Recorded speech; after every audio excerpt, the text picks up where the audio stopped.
एक पावन चरित्र है श्री भक्त गोपाल चरवाहे का। पहले ऐसा हुआ करता था कि सबकी गायें जैसे चराए तो सब लोग अन्न आदि जो है उसके घर भिजवा देते थे और गायें छोड़ देते थे। वो ग्वाला ही कहा जाता था। सैकड़ों लोगों की गाय चराता था और उसके घर में अन्न आदि जो आवश्यक सामग्री है भिजवा दी जाती थी। ना तो एक अक्षर वो पढ़ा लिखा था और ना कभी उसने भगवान का नाम या कोई चर्चा सुनी थी। उसके कोई परमार्थ से संबंध ही नहीं था। बस गाय चराते थे, जंगल में रहते थे, पत्नी भोजन पहुंचा देती थी और परिवार चलाने के लिए गांव के लोग दे देते थे अन्न, क्योंकि सबकी गाय चराते थे। ना तो उसको किसी धर्म का ज्ञान था, ना किसी साधना का ज्ञान था। एक दिन देखा जंगल से एक मंडली जा रही संतों के। वो श्री राम जय राम जय जय राम, श्री राम जय राम ऐसे कीर्तन। संत जन पहले मंडली बना के चलते थे तो नाम कीर्तन पद कीर्तन ऐसे। उसको बड़ा आनंद आया। उसको लगा कि इतने झूम झूम कर संत जन गा रहे हैं, किसी से बात नहीं की, पकड़ लिया। अब पूरा तो नहीं, बस उतना राम राम राम राम ऐसे करने लगा। देखो कई बार कहा है यदि आप बिना गुरु मंत्र के भी नाम जप करेंगे तो नाम जप आपको गुरु तक पहुंचा देगा, क्योंकि गुरु प्रदत्त नाम भगवत साक्षात्कार कराता है। 50 वर्ष की अवस्था लगभग हो गई थी। कभी कोई तीर्थ याटन, धर्म कार्य, शास्त्र स्वाध्याय, सत्संग कुछ नहीं। देखो कृपा, विश्वास। अब वो अलौकिक ढंग से नाम में मिठास लगने लगी उसको, तो जोर जोर से कभी कभी नाच पड़ता, चरवाहा है ना, गाता। तो और जो लोग थे उसका उपहास करते। अरे नरक में भी ठौर नहीं मिलेगी, जिंदगी में कुछ पुण्य नहीं किया, ये ऐसे लोग बहुत उपहास करने वाले। ऐसे करने से क्या मिलेगा, नाम से कुछ हो जाएगा। उसने कहा हमने तो कभी सोचा ही नहीं कि कुछ होगा, हम तो ऐसे ही गा रहे। पर ये लोग उपहास कर रहे हैं, क्या गलत है क्या ऐसा गाना? जब तक दृढ़ ज्ञान नहीं होता तब तक माया फिसला सकती है। उसने कहा कि हम किसी लाभ के लिए, बैकुंठ जाने के लिए या कोई लाभ के लिए नहीं जपते, हमें तो अच्छा लगा, वो गा रहे थे संत जन तो हम गाने लगे हैं। क्या सही में आप लोग समझते हैं कि गलत है? उनका तुम मूर्ख हो, तुम्हारी क्या समझ में आए? और उपहास करते हैं उसका।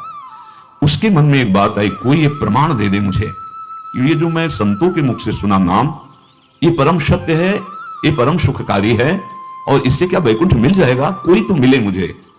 और जब किसी के हृदय में ऐसी आकांक्षा होती है तो वही मिल जाते हैं जो सबके हृदय की जानते हैं। एक दिन उसने देखा जब लोग दिल्ली की हंसी मजाक कर रहे थे, उसी समय एक लंगोटी पहने हुए, हाथ में कमंडल और दंड धारण किए हुए कोई वीतराग परमहंसदार दौड़ा चरणों में गिर गया। महाराज महाराज, बस एक बात आप बता दीजिए, जो हम राम राम कह रहे हैं, ये लोग उपहास करते हैं, क्या इससे हमारा कल्याण हो जाएगा, बैकुंठ मिल जाएगा? तो उन्होंने कहा बेटा ये बहुत मंगल में भगवान का नाम है, पर हमें लगता है कि तुम्हें गुरुदेव की आवश्यकता है। यदि तुम गुरु कृपा पात्र बन जाओ तो इन उपहास करने वालों की बातें तुम्हारे मन में नहीं लगेंगी और निश्चित तुम्हें भगवत साक्षात्कार हो जाएगा। तो पैर पकड़ लिया और कहा महाराज आप ही गुरु बन जाओ ना हमारे, आप ही हमें मंत्र दे दो। तो उन्होंने कहा हम तो तीर्थ यात्रा में हैं, ऐसा हम नहीं कर सकते, पर यदि तुम भगवान से प्रार्थना करोगे तो तुम्हारे कल्याण के लिए सदगुरु प्राप्त हो जाएगा।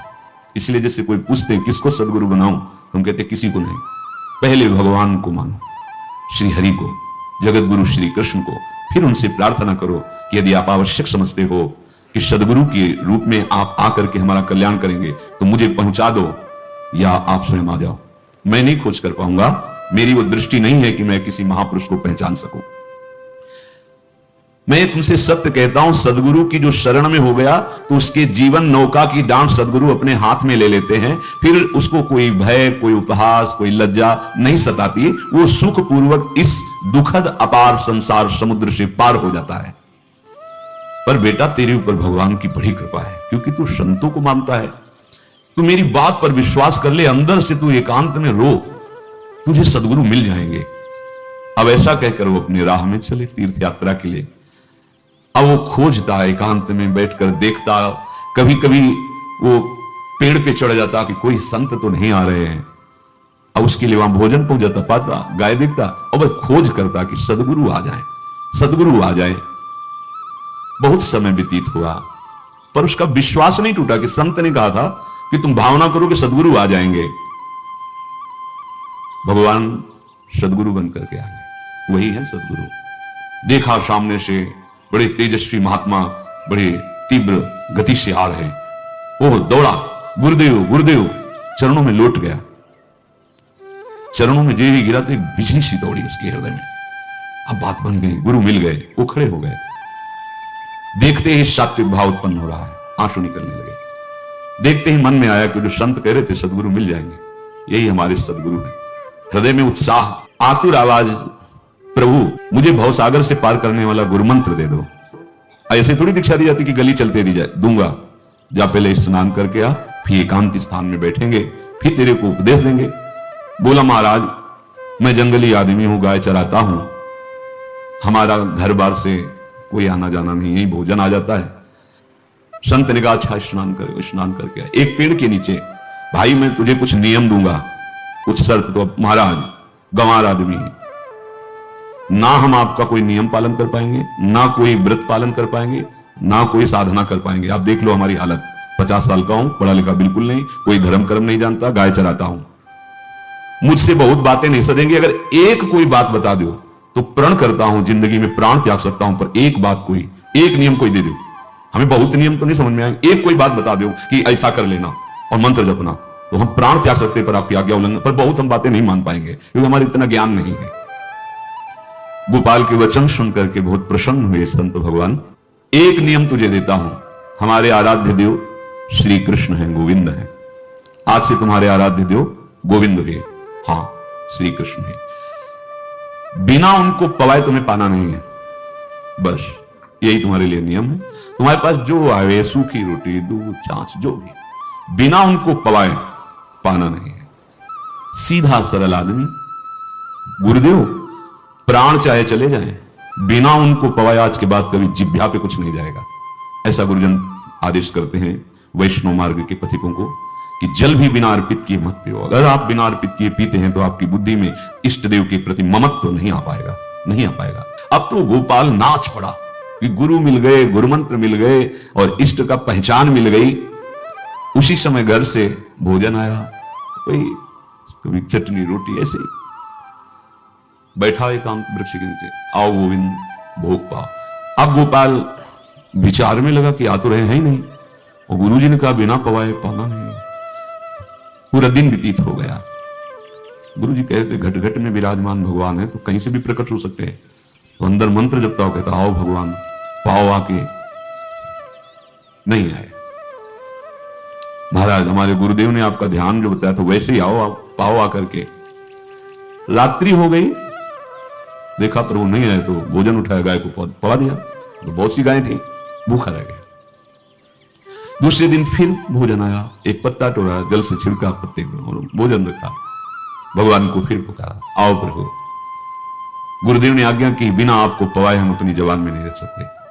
शाम हो गई, रात्रि हो गई, फिर गौ को दे दिया, नहीं पाया। अब एक तो 50 वर्ष की अवस्था और गौओं के पीछे दौड़ना और भोजन पाना नहीं, शरीर में सामर्थ्य धीरे धीरे कम होने लगी। तीसरा दिन, चौथा दिन, पांचवा दिन, छठा दिन, सातवां दिन, दीनानाथ प्राण चाहे निकल जाए हम गुरु की आज्ञा नहीं तोड़ सकते। अगर आप नहीं आएंगे तो भूखों मर जाऊंगा। पर हम ये बात देखो, ये बात चरवाहा है, कोई साधना पूर्व की नहीं। गौ सेवा के प्रताप से उसे संतों में प्रीति हो गई, नाम की कृपा से, गुरु की कृपा से नामी की प्राप्ति की चाह। ऐसे कई दिन व्यतीत होते, अस्थि मात्र हो रहे शरीरा। पूछते कि क्या बात है, भोजन तो हम रोज लाते हैं, आप रोज लेते हैं, क्या पाते नहीं? आपका विषय नहीं। शिक्षा मिलती है, अपने गुरु उपदिष्ट साधन को किसी से बताना नहीं चाहिए।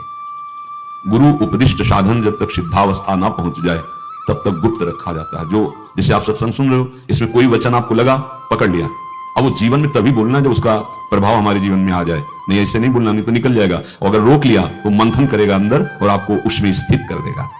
एक भी शब्द नहीं बताया कि हमारी गुरु दीक्षा हो गई, गुरुजी ने कहा था पवा के पाना, और इतने दिन हो गए भगवान तो आ नहीं रहे, इसीलिए हम पा नहीं रहे, तो हमारी ये दशा है। देखो आज का समय ऐसा है कि प्रगट में सब इंद्रियों के पोषण की व्यवस्थाएं भगवान दी, चाहे गृहस्थ हो चाहे विरक्त हो, लेकिन क्या हमारे अंदर निष्ठा है ऐसी?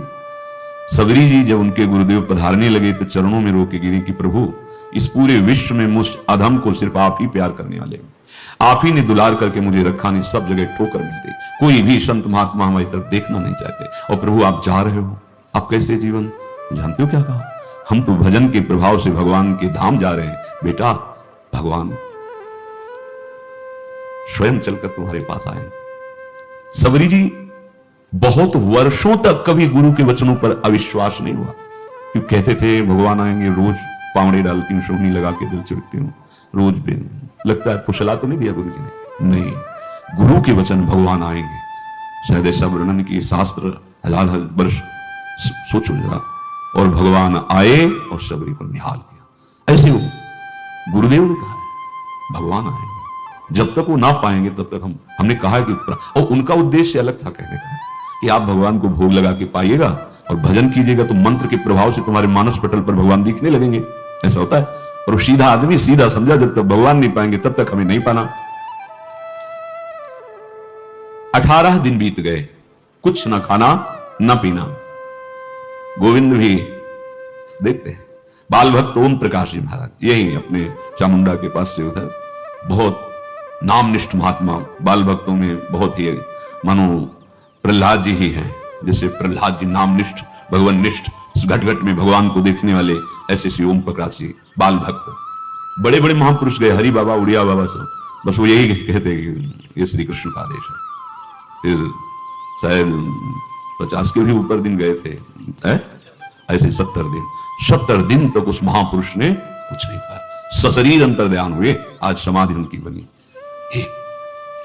जब महत्व भगवान का जग जाता है तो शरीर का महत्व नहीं। अच्छा, प्राणनाथ जब प्राणों का पोषण कर रहे हैं तो अन्न में भी तो प्राणनाथ की हिस्स दी हुई शक्ति है, तो बिना अन्न के भी उनका पोषण हो रहा है। पर ये भागवती का आदेश से, मनमानी करने से नहीं। मनमानी करने में फिर मार्ग रुक जाएगा। भगवान आदेश करते हैं अपनी वाणी से, युक्ताहार विहार से, उचित आहार विहार, वो तो भगवत आदेश होता है। 18 दिन बीत गए, 19वें दिन जब भोजन आया तो पेट की आंतें सब सिकुड़ गई थी। वैसे ही 50 वर्ष के थे, आंखें धस गई थी, उठने की ताकत नहीं। पत्नी ने फिर कहा कि आप कुछ तो बताइए कि क्या आपको कोई रोग हो रहा है, आप भोजन नहीं पा रहे, मैं रुक जाऊं यही आपकी सेवा के लिए, या आप घर चलिए। कोई उत्तर नहीं, आप जाइए, हम ठीक है। ऐसा फिर धीरे से पत्ता लाए, छिड़का, भगवान आओ पाओ आकर के। शाम हो गई, फिर गाय को दे दिया। विचार कर लिया कि अब मरना ही है, मुझे जैसे अधम के पास भगवान तो आएंगे नहीं, वो तो भगवान है, पर मैं अपने गुरु के वचन नहीं तोड़ सकता, मर चाहे जाऊं। 27 दिन व्यतीत हो गए, एक कवल भी अन्न नहीं पाया। न चलने की शक्ति थी, न पत्ता लाने की शक्ति थी, न जल छिड़कने की शक्ति थी। जिस पात्र में भोजन लाई थी, लेटे ही लेटे खोला और कहा, प्रभु मुझे पता है आप इस शरीर से नहीं मिलोगे, पर आप जान लो मैं अपने गुरु की आज्ञा का उल्लंघन नहीं करूंगा। ये मतलब जितने महान हुए हैं सब निष्ठाओं में निष्ठावान हुए हैं, अपने लोग फिसड्डी हैं। जरा सा कोई दुख, जरा सा कोई सुख, फिसल जाते हैं। प्राण अनंत जन्मों की बिगड़ी 27 दिन क्या होते हैं? क्या होते 27 दिन? अनंत जन्मों का जमा कूड़ा करकट भगवान साफ कर रहे हैं। इस जो तन्मयता, गुरु निष्ठा, जो प्राण भूख से व्याकुल, सब भस्म हो रहे हैं पाप अनंत जन्मों के। अनंत जन्मों, जैसे हम सोचे कि भगवान इतने निर्दयी कैसे? नहीं निर्दयी, आत्मा को कुछ फर्क नहीं पड़ता। और शरीर ने जो किए हैं जन्म जन्मांतरों के, वो निष्ठा के कारण दुख नहीं पहुंचेगा। निष्ठावान को दुख नहीं पहुंचता, वो आपको दिखाई देगा दूर से, उसको दुख नहीं पहुंचता, क्योंकि निष्ठा का कवच है, वो कभी कोई भेद नहीं सकता। किसी भी माया के यंत्र में ताकत नहीं कि निष्ठा को भेद सके, उसी को निष्ठा कहते हैं, नहीं भेद पाए। 27वां दिन है। पति की दशा देख करके कहा, स्वामी अब तो आप कहोगे भी तो मैं नहीं जाऊंगी। हम आपकी दशा इशारे से कहा, आज भर चली जा, क्योंकि उसको लग रहा था आज प्राण निकल जाएंगे। आज भर चली जा, फिर कल से जैसी तेरी, आज चली जा। इशारे से बोलने की भी सामर्थ्य नहीं थी।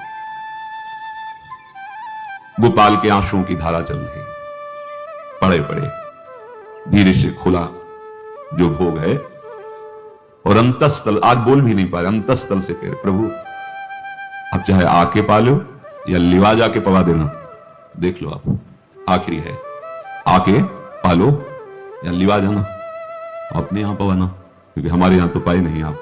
बड़े प्रेम से अंदर से आवाज आई, गोपाल। आंख खुली, क्योंकि बोलने की हिम्मत नहीं, अंदर से प्रार्थना की थी, गोपाल वो अमृतमय। गुरुदेव ने कहा था कि उनकी वाणी से अमृत बरसता। एकदम आंख खुला, देखा वही पीतांबर, वैसे ही मोर मुकुट, वही मुरली, वही करधनी, वैसे ही नूपुर, वैसे ही ललित त्रिभंगी। गुरुदेव ने जैसा वर्णन किया था वैसा ही सुंदर रूप गोपाल के सामने प्रभु मुखमंडल की मनोहरता देखकर निहाल हो गए। निहाल कर देंगे। थोड़ी पीड़ा सहना सीखो। सहत सहत बाढ़े भगति, ग्रह तन गुरु हितगार, ग्रह तन गुरु हितगार हार अपनी करिमान। सेवक जी कह रहे देखो, ग्रह तन गुरु हितगार हार अपनी कर, तन मन प्राण गुरु वचनों पर न्यौछावर, जो भी सहना पड़े सहूंगा। मिल गए प्रभु। प्रभु दूर नहीं है, प्रिया प्रीतम बहुत कृपालु है। मानो करोड़ करोड़ काम की सौंदर्यता को हे करते हुए प्रभु के लावण्य का प्रकाश हो रहा है। मनहारिणी मुरली, जैसे कहा था अधरों में रख, वैसे अधरों में विराजमान। अच्छा, खास बात ये ना कोई गाय देख पा रही, नहीं कोई और चरवाहा देख पा रहा। ये भगवान को, जैसे इस सभा में किसी से बात करें, भगवान किसी से मिले तो पास बैठा व्यक्ति भी नहीं देख पाएगा ना जान पाएगा, क्योंकि प्राकृतिक इंद्रियां, प्राकृतिक शरीर, और वो चिदानंद में, वो तो जिसको दर्शन देंगे तो पहले दृष्टि प्रदान करते हैं। भगवान जिससे मिलते हैं पहले दृष्टि प्रदान करते हैं, तो गुरु रूप से दृष्टि प्रदान। ये जो अंतर में पुकारा ना, वो अंतर दृष्टि खुल गई, सामने देखा। इतना सुंदर विश्व मोहिनी भगवान श्री हरि का ललित त्रिभंगी रूप कि गोपाल की आंखें नहीं टिकी। इतना सुंदर रूप, आंखें भगवान के तेज के आगे बंद हो गई। जब भी बंद हुई तो देखा मानस पटल पर वैसे ही ललित त्रिभंगी। फिर खुला, देखा सामने भगवान मुस्कुराए, सामर्थ्य प्रदान की। देखो अर्जुन के साथी तो खेलते हैं भगवान सखा भाव से, लथाक रहे, लेकिन भगवान का विराट स्वरूप देखने की सामर्थ्य अर्जुन में थी क्या? दिव्य दृष्टि प्रदान की। फिर भी कांप रहे थे अर्जुन जी भगवान की दिव्य दृष्टि संपन्न नेत्रों से उस विराट महिमा को देखकर कांप रहे थे अर्जुन। ये तो माधुर्य रूप प्रभु का है। उसने मानो इशारा किया प्रभु को कि हमारी सामर्थ्य में मैं सकिल कर आ जाऊं, नजदीक आप आ जाओ। आ गए, अपना माथा प्रभु के चरणों में रखा, आंसुओं से भगवान के चरणों का प्रक्षालन करना। देखो गांव का गाय चराने वाला ग्वारा, जिसको कोई धर्म कर्म का ज्ञान नहीं, कोई भक्ति का ज्ञान नहीं, कोई शास्त्र का ज्ञान नहीं, भगवान ने फिर उसको उठाया और अपने हृदय से, ज्यों हृदय से लगाया, हष्ट पुष्ट स्वस्थ सब, अंतर बाहर पूर्ण, कोई पीड़ा नहीं, कोई दुख नहीं, बिल्कुल तेजस्वी स्वरूप।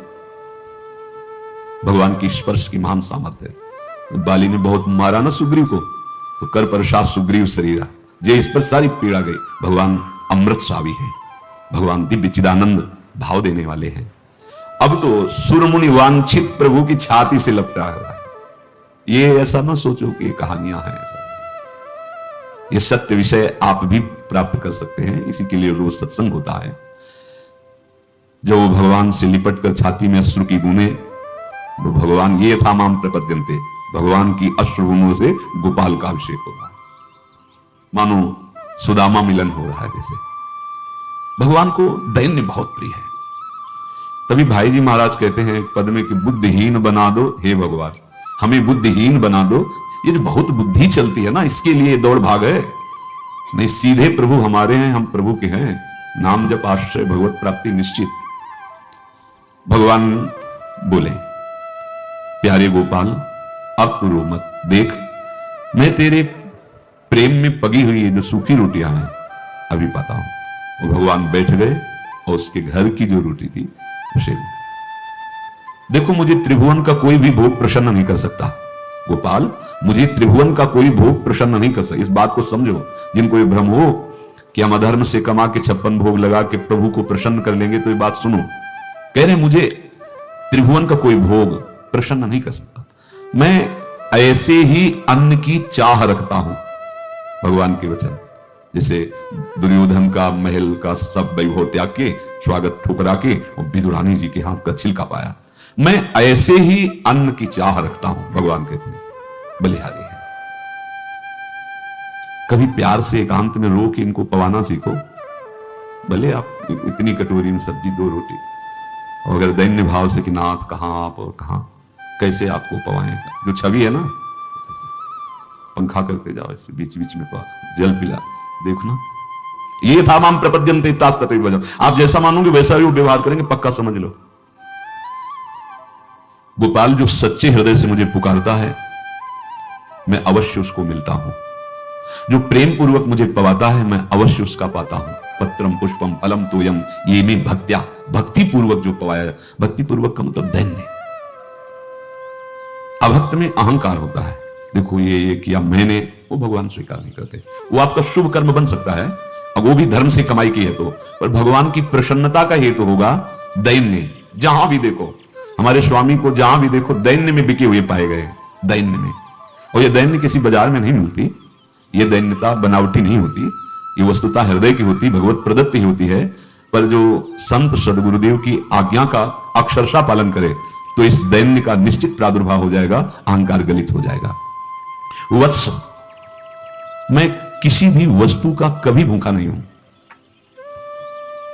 मानो गोपाल के बहाने से हमको समझा रहे हैं, क्या चाहिए भगवान को, क्या चाहिए? कुछ भी कर लो, माना कि तुम तात्कालिक वर्तमान दुख को मिटा सकते हो, तात्कालिक, लेकिन संपूर्ण दुखों को मिटाने के लिए हरिनाम गरज रहा है, राधा नाम गरज रहा है। आपसे प्रार्थना है, समझो इस बात को, कलयुग केवल नाम आधारा। देखो सुन के राम राम शुरू किया, मिल गए सिद्ध सदगुरुदेव, दे दिया मंत्र, बता दी निष्ठा, और मिल गए भगवान। और भगवान कह रहे हैं अब तेरे जीवन में कभी दुख का लेस नहीं रहेगा, तू अब घर जा, अब किसी की गाय चराने की जरूरत नहीं है, कुल परंपरागत तेरे लक्ष्मी बढ़ती रहेगी, तुझे कुछ करने की जरूरत नहीं। देखो बड़े बड़े सोने के पहाड़ किसी सुनार ने बनाए क्या? प्रभु ने तो बनाया। भगवान हंसते हंसते समझ नहीं पाए और अंतर्धान हो गए। अभी गोपाल कुछ अपने मन भर के देख नहीं पाया था, कह नहीं पाया था, भगवान अंतर्धान हो गए। अब तो चिल्ला चिल्ला के रोने लगा और विवश होकर आंख मूंदी तो देखा उसके मानस पटल पर छाए।